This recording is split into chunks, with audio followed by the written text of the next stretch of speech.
For 500 years, I bound myself in seclusion for the sake of the sect. Yet upon my return, everything had changed beyond recognition. The master despised me. The senior sisters detested me. Even the new junior brother has taken over everything that once was mine. However, through a phantom vision, I saw events that would occur 10,000 years later. From then on, I renounced my allegiance to the sect with a written vow and defected. Transforming into a solitary cultivator, I sought my own path to enlightenment, just as I was triumphantly advancing along the heavenly path.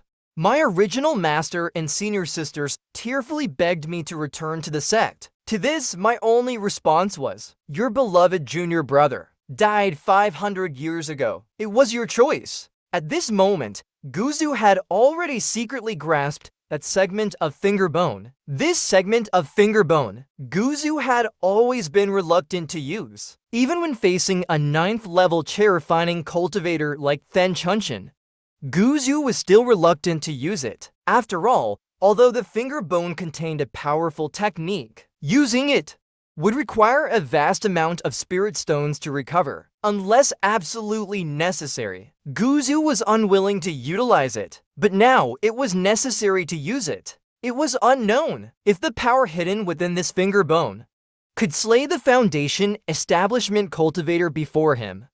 How so? Could it really be as I have predicted? You are indeed conspiring with that Then Kaishin. Seeing Guzu giving no response, the eyes of the foundation establishment cultivator before him immediately revealed a sinister intent. Guzu sighed.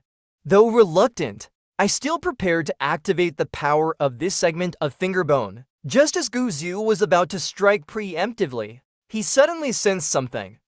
The movement in his hands immediately ceased. "Boy, I give you one last chance."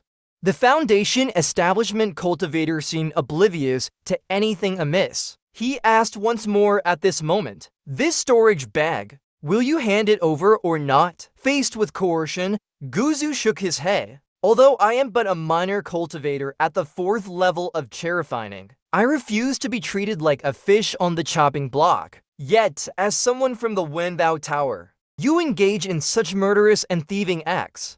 Are you not afraid of tarnishing Wenbao Tower's rules?" The foundation establishment cultivator sneered instantly. "You are indeed eloquent. However, it's a pity that if you die here, who would know what you died for?" Having finished speaking, the foundation establishment cultivator no longer held back. He pointed his finger first, aiming straight at Gushu's forehead. A terrifying surge of spiritual energy simultaneously locked down Gushu's entire body, rendering him unable to move. Gushu's expression was as still as water, but he could only tightly grasp that segment of finger bone, never utilizing the power within it from beginning to end. Finally, as the finger was about to touch Gushu's forehead, a commanding voice suddenly rang out.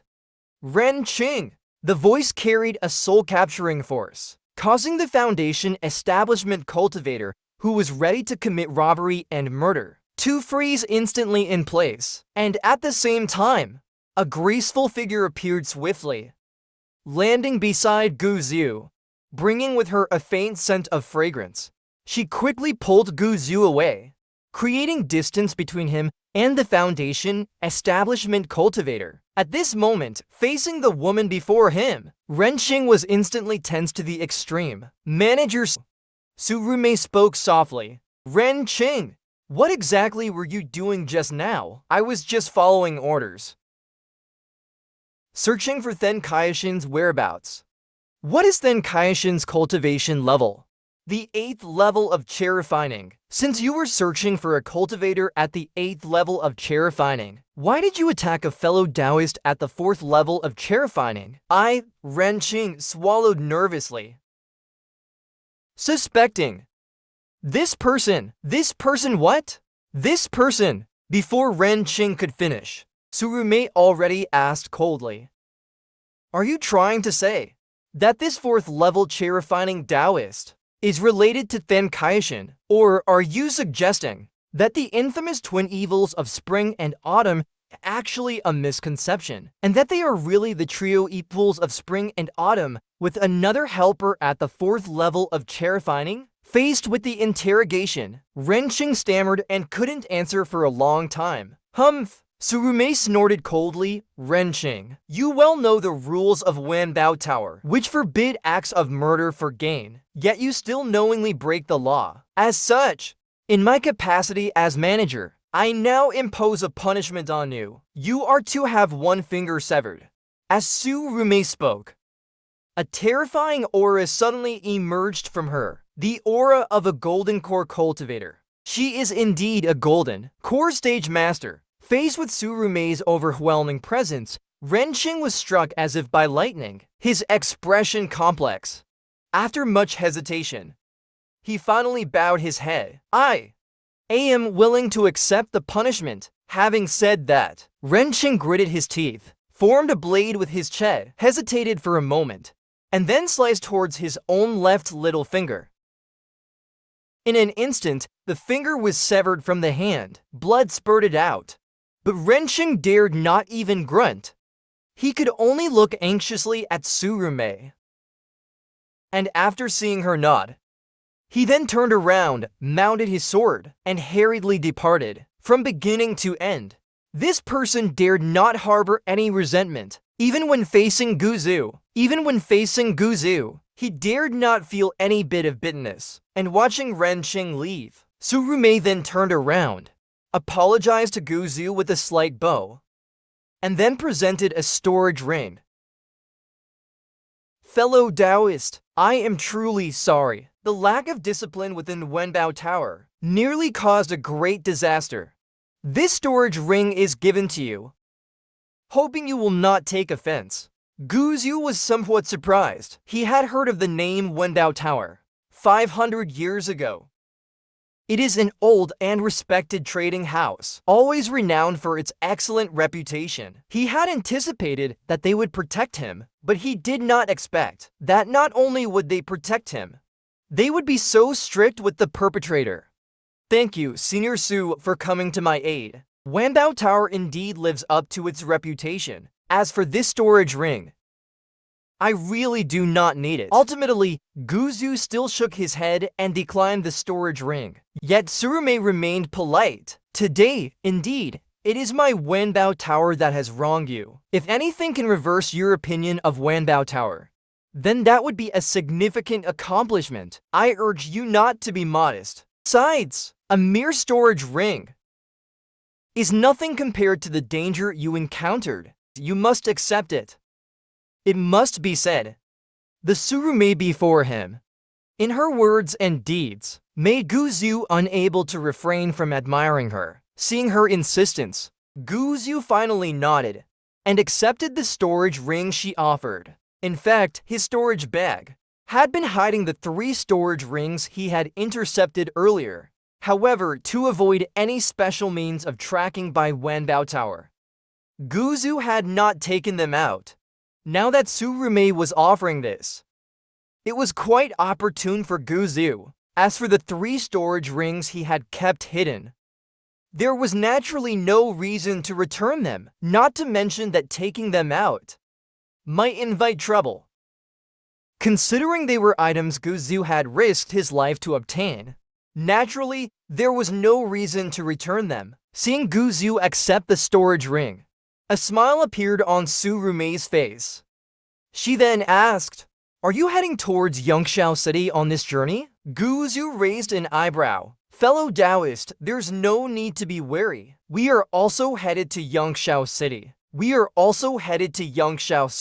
Yongshao City, being a haven for solitary cultivators, inevitably has its share of vicious bandits along the way. In fact, every time, Wanbao Tower also recruits cultivators to accompany us. If you would not mind, you could join us on this journey. It would provide mutual support on the road, and there would also be a certain reward. It's a win situation. Surume issued the invitation, which made Guzu somewhat tempted. His only goal was to reach Yongshao City, and he did not plan to waste time on the road. He had also heard that the closer one gets to Yongshao City, the more frequent the incidents of murder and robbery become. Traveling with Wanbao Tower could be advantageous. It seemed not a bad idea.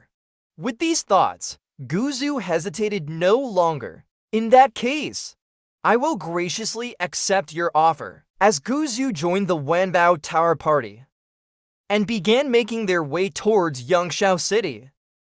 Elsewhere in the sacred land of Qingshuan at the Ask Heaven Pavilion, a 7-colored radiance shimmered, followed by a massive absorption of the essences of heaven and earth, all converging towards an extremely exquisite-looking bronze mirror. Nine Chao was exhilarated. The heavenly cycle mirror. It's done, junior brother. Your senior sister will avenge you. The heavenly cycle mirror. This is one of the 3 sacred artifacts known in the path of heavenly secrets, the creation of which consumed the lifespan of its maker, the diviner, and the success rate is extremely low. Many diviners have died without ever successfully creating it, which attests to its rarity. Moreover, even if successfully created, most diviners would not readily use it, as not only does its creation consume the lifespan, but even its use also requires the consumption of lifespan. This further results in very few diviners willing to undertake its creation. Even if it is successfully created, few are willing to use it. However, the enormous sacrifice involved in creating the heavenly cycle mirror makes it undeniably powerful. Because this artifact can peer into the future and delve into the past. As long as the arts of divination are applied, it can exert tremendous effects, especially in divination. It is incomparably powerful.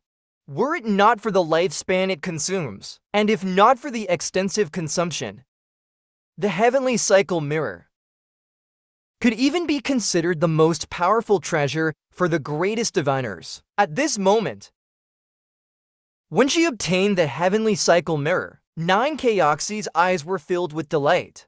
Though she lost several hundred years of her lifespan for this heavenly cycle mirror, she deemed it all worthwhile.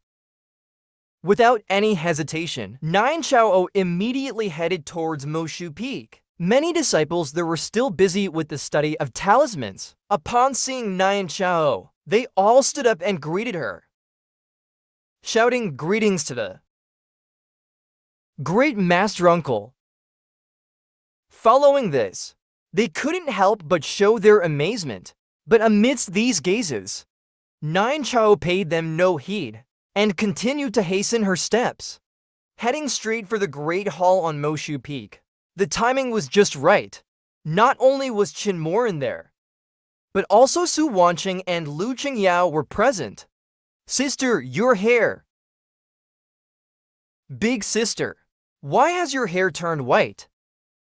Upon seeing 9Chao, the 3 women immediately couldn't help but exclaim. Among them, Lu Qingyao even burst into tears on the spot, because the 9Chao, who once had 3,000 strands of black hair, had, within just a few days, turned into a figure with hair white as snow. This transformation made the 3 women's hearts ache tremendously. 9Chao, however, chuckled, white hair, it doesn't matter. Doesn't Guzu also have a head full of white hair? How can he compare to you? Lu Qingyao, always straightforward, blurted out. 9Koxi's smile faded and she spoke earnestly. Little sister. Gushu's white hair was already born out of loyalty to the sect. 3 years ago, when Guzu returned from the Forbidden's area, his hair had already turned completely white. Think about it. When he first returned with his white hair, none of the sisters even discussed it. Nor did anyone express any surprise. Now, by comparison, 9Chao felt increasingly sorry for her junior brother. My 3 junior sisters, just as well you're all here. 9Chao knew they wouldn't believe anything about sect fortunes or such. So she immediately brought out the heavenly cycle mirror. This mirror, I have successfully refined. Indeed, as soon as the heavenly cycle mirror appeared, it immediately elicited exclamations from the three junior sisters. But without exception, after the exclamations, the three of them frowned. If sister, you refined this mirror for Guzu, then I'd rather you hadn't made it at all. The price is too high. Yes, sister. For one Guzu. Is it worth it? The three voiced their concerns in succession, but faced with these comments, Nine Chao merely smiled broadly. It's worth it! Of course it's worth it! Her smile was radiant, sincere beyond doubt. Of course it's worth it! Gu Jr. brother has suffered too much. Not only sacrificing 500 years of time, but also his entire cultivation. Now he has even left this place he once loved so much. Compared to him, what are these few hundred years of my lifespan? Seeing her like this, Chinmoran and the other two exchanged looks and couldn't help shaking their heads. Sister! This is obsession. Nyan Chao, however, wasn't burdened by such thoughts, and after saying a few more words, she eagerly continued. Now that the mirror has been successfully refined, I hope, my three junior sisters, you will take a moment to watch the scenes that will unfold in the mirror. The three women looked at each other, exchanging glances, wondering what to do next. In the end, they sighed. The senior sister's obsession is too deep. We cannot persuade her. They could only agree for now, and seeing them nod in agreement, Nyan Chao felt a surge of joy. Immediately, without hesitation, she activated the spell. Instantly, the heavenly cycle mirror rose into the air under the force of the spell. There was no trace of spiritual power on it, but remarkably, strands of the essence of heaven and earth began to emerge continuously. This sight left the three women utterly stunned, especially Chinmoran, who was the most shocked. She was most familiar with the essence of heaven and earth, and observing these essences, she couldn't help but exclaim, I had long heard that the heavenly cycle mirror was divine, and seeing it now, it truly is so. This object possesses the power of time, capable of tracing back through the ages, showing what needs to be seen. But this operation also consumes lifespan. Su Wanqing asked, does it really? Chinmoran nodded, yes, but viewing the past, unless obscured by divine intervention, the lifespan consumed isn't too frightening. If one wishes to use this mirror to glimpse the future, the consumption would be unimaginable. While they were talking, under the activation of the spell, images suddenly appeared on the bronze mirror. It was a scene set in a mountain, showing an extremely simple and rustic sect. Our holy land. No, that's not it. This is our Qingshuan sect. It's the Qingshuan sect from over 500 years ago. Has it been 500 years already? How our sect has changed. It's really changed a lot. The three women recognized immediately the scene displayed in the mirror. Wow, that's the eldest sister. She must have been only 15 or 16 then. Ha ha ha, I see the second sister. She really has been hot-tempered since she was young, even wrestling with a little pig. Lu Qingyao, always loud and energetic, reacted to every scene in the mirror with a shout. Even Su Wanqing and Chinmoran couldn't help but smile, filled with nostalgia. After all, these scenes held many of their cherished memories. Seeing the smiles on their faces, Nyan Chao also couldn't help but smile. Everyone really was so good back then. The images in the mirror began to shift rapidly. Soon, a baby swaddled in cloth was brought back to the sect by the old master of Qingshuan and handed over to Guan Zulin. Guan Zulin was instantly flustered, and the other 7 sisters were also very curious about the new little one. It's Guzu. Back when he first entered the sect, Nyan Chao said with a smile. However, her words were met with silence from the 3 women. the reminiscing and laughter began to fade away, as if even the past was something they no longer wished to revisit, especially not that person, Nyan Chao sighed, and could only speed up the flow of images in the mirror. Guzu began to grow little by little, his first time rolling over, his first steps, his first attempts at speaking, and the first phrase he learned was sister. Seeing this scene, the expressions on the three women's faces became somewhat unnatural, but their gazes softened simultaneously. Observing all this, Nine Chao breathed a sigh of relief. She had shown these memories, hoping to awaken the three junior sisters' fond memories of Guzu, and now it seemed to be working. The footage continued to play, and Guzu, under everyone's watchful eyes, grew a little each day. Young Guzu was extremely endearing, not just because he was as adorable as a porcelain doll in his youth, but also because he was exceptionally well-behaved and clever. While ordinary children were still babbling, Guzu could already speak fluently. When typical children would only cry to express their needs, Guzu could earnestly persuade his senior sisters and master, though often the reasons he gave could be both amusing and baffling. He was indeed not prone to crying or fussing, and could even be considered quiet. Moreover, his talent was exceptional. Although he wasn't one of those prodigies spoken of in legends, who appeared once in 10,000 years, his aptitude was certainly rare. He found learning anything related to cultivation extremely easy, and as time went on, he was even capable of offering guidance to Lu Qingyao, who was just 3 years his senior. Most importantly, Guzu was extremely kind to his senior sisters. He would remember each sister's birthday and personally craft gifts for them. Even Nyan Chao, who had begun to practice the art of divination and intentionally distanced herself from others, was not overlooked by Guzu. Guzu used to carve lotuses for me when he was young. He said I was like a snow lotus on a mountain. Nyan Chao brought out a wooden lotus carving filled with memories. Su Wanqing and Qin Moran each also brought out a wood carving. Falling into contemplation, these images brought back many memories for them. Even those memories that had been buried deep inside were gradually becoming clear again. The Guzu of those times was truly kind.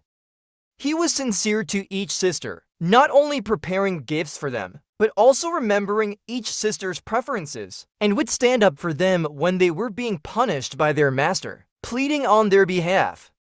This was their shared childhood, as well as Gushu's. Watching these scenes from the past, the gazes of Qin Moran and the others softened. The third sister, Su Wanqing, couldn't help but get teary-eyed. They all couldn't help but reminisce about those younger days, the times that belonged to themselves and Guzu. Those warm moments that belonged to them even inadvertently raised a thought in their minds. Everything was so good back then. Why? Did it change? Did Guzu change? Or did we change? Qin Moran murmured. Then, coming back to her senses, she shook her head and said, "Sister, we don't need to look at these things anymore." "Why not?" Nyan Chao asked. But Qin Moran shook her head. "What's past is smoke. These things should remain as memories. Why bring them out at this time? After all, I don't want to, when recalling the person from our childhood memories, also harbor malice against him from that time." Her words caused Su Wanqing and Lu Qingyao to also come to their senses. Yes, the memories were indeed beautiful, and the Guzu of the past was truly wonderful. But memories are just memories. The Guzu of today is no longer the person he used to be. He has already changed. Guzu was indeed very good once, but the 500 years in the Forbidden area have completely changed him. Su Wanqing sighed. Lu Qingyao more bitterly. Maybe even 500 years ago, he was just pretending. Such words pain 9Koxi's heart. Why even now? Do they still hold such prejudices against Guzu? She understood what Qin Moran meant. Their prejudice against Guzu is not because of the past, but because of the present. Because after returning from the Forbidden Land, now wanting to use the bits and pieces from 100 years ago to awaken their memories of Guzu, trying to correct their views of Guzu is itself wrong.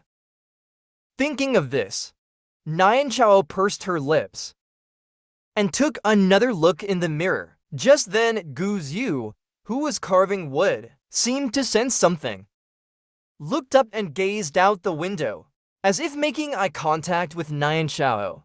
His eyes were clear, innocent, and expectant. Then, he smiled radiantly. This smile made 9Koxi's tears flow instantly, especially thinking of that fleeting glance in the past. Seeing that self-reliant look of Gushu's turning back felt even more heart-wrenching.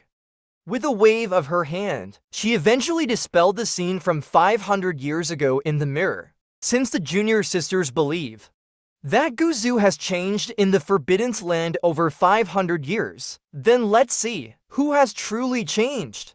After 500 years, Nian Chao said, then coughed up a mouthful of blood. Once again urging the wheel of heavenly cycles, a drop of blood flowed from the corner of her mouth due to the loss of lifespan. Seeing this scene, the three women frowned, but eventually shook their heads and did not try to dissuade her. Senior sister's obsession is Guzu, perhaps seeing the changes in Guzu after 500 years. She could truly see Guzu clearly, and her obsession would dissipate. However, when they harbored this thought in their hearts, the scene that reappeared in the mirror made the three women slightly stunned, because the scene had changed. The once warm but somewhat desolate King Xuanzong had turned into the magnificent Qingshuan Holy Land, with numerous disciples and a constant stream of guests visiting daily. At this moment, the Forbidden Land within the sect, which had existed for 500 years, showed signs of fluctuation, indicating it was about to close. 500 years ago, they had countless times hoped for this crack to disappear and for the person inside to walk out. But now, as this moment truly came, no one knew, no one cared, no one paid attention. Even when Guzu, with hair white as frost, severely injured, and completely devoid of spiritual energy, walked out, there was not a single person to greet him. After a long time, the Guzu in the scene finally encountered the first person to talk to him, a miscellaneous disciple responsible for cleaning the sect. Then Master Guan Zulin arrived. She checked Gushu's injuries and brought him to Juo Peak. That very night, she informed the senior sisters of each peak to gather. At the banquet, Guzu sat alone in the position that should have been the focal point, but there was no one around him. All the senior sisters sat far away from him, and the one closest to Guzu was the junior brother Zhongzun. But even this closest distance was still quite far. At that time, they didn't think much of it. But seeing this scene now, they felt something was wrong. It seemed like they had isolated Guzu. This thought quickly emerged in the minds of the three women simultaneously. It should have been a lively, welcoming banquet. But the dishes were mediocre, and the wine was not good, and everyone deliberately kept their distance from Guzu. Looking at it now, Guzu, who should have been the main character of the banquet, Seemed like he had become an isolated island, and not just in seating arrangement. They hardly spoke to Guzu. During the banquet, Guzu tried to warmly chat with everyone, but without exception, they brushed him off with a few perfunctory words. This scene did not look like a welcome for a once close friend returning. Instead, it seemed like they were deliberately avoiding a despised enemy. But Guzu had just returned. 500 years ago, when Guzu entered the Forbidden Land, there were no conflicts. The senior sisters who used to have endless conversations with Guzu, now 500 years later meeting him again, had nothing to say. After the banquet ended, Guanzulin began examining Gu Shu's condition, wanting to heal his injuries, but only after half the night. Guanzulin directly declared that Guzu had become completely crippled, with no possibility of cultivation. Then she turned and left. For the next 3 days, Guzu stayed quietly at Jewel Peak. During these 3 days, except for Nian Xiao, who visited Guzu once, and then left the sect again, no one else came to see Guzu, not even a glance. Seeing this scene, Nian Xiao had become a tearful mess. She looked incredulously at the 3 junior sisters in front of her. "Why didn't you go see Guzu?" No one answered these words. The 3 women each lowered their heads in silence, as if Nian Kaoxi's question was one they found hard to answer. Faced with their silence, Nian Xiao couldn't help feeling a bit angry, and suddenly shouted, "He's back! He is Guzu! 500 years ago, we cried, heartbroken, watching him bind himself in the Forbidden Land. Guzu, who endured great suffering for the sect, he clearly has come back. Why are you treating him like this? You don't even want to look at him, not even a glance. Now, tell me, is it Guzu who has changed? Or is it you? The old friend you keep saying has changed. Is it really Guzu? Or is it you?" In the convoy of the 10,000 treasures pavilion in the Chanchi Mountains, the moonlight was like water. Guzu, who was engrossed in his cultivation, suddenly sensed something and looked up at the sky. But after a moment, Guzu shook his head and withdrew his gaze. He closed his eyes again and continued to cultivate. Letting go means truly letting go. Letting go of the past. Letting go of what once was. Letting go of obsessions. Letting go of love and hate. The highest virtue is like water. In an instant, a vortex of spiritual energy appeared around Guzu. A large amount of heaven and earth's spiritual energy began to uncontrollably converge towards Guzu. Soon after, a second, a third, a fourth. A total of 9 vortices of spiritual energy suddenly appeared. A total of 9 vortices of spiritual energy suddenly appeared, madly absorbing the surrounding spiritual energy. And besides the spiritual energy, there was also a mysterious and profound force, constantly entering Gu Shu's body, nourishing his soul. This scene immediately attracted the attention of many fellow travelers, causing exclamations. "This is entering the Tao. It really is entering the Tao. Isn't he just a 4th level chair-finding rogue cultivator? With such cultivation, how could he possibly enter the Tao? This is entering the Tao, an opportunity that cannot be sought. Only those who are close to the Tao and who have great enlightenment can encounter it. What a tremendous opportunity! Entering the Tao is primarily about the Tao heart. It not only greatly benefits cultivation levels, but also greatly benefits one's state of mind and Tao heart. This great commotion caused a sensation throughout the entire convoy. Some were envious, some were amazed. Soon after, several foundation establishment stewards appeared, each guarding Gu Shu's side. As for the people who originally shared the same carriage with Guzu, they were all quietly dismissed. Steward Su has ordered. Entering the Tao is a great opportunity. No one is to rashly interfere with the person entering the Tao. Otherwise, it will be considered a provocation to the 10,000 Treasures Pavilion. No one objected to these words. And as they stabilized the situation, Surame had already stepped forward, looking curiously at the carriage. Such a strong entry into the Tao. Who is this person?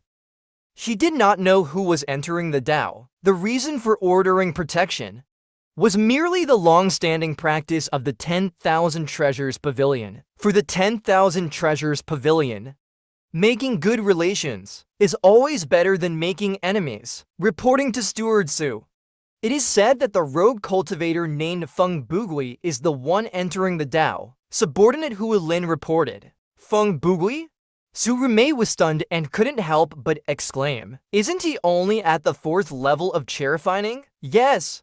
The cultivators in the same carriage all confirmed it was him. Surame nodded and waved her subordinates away. But looking at the carriage, a trace of shock appeared in her eyes.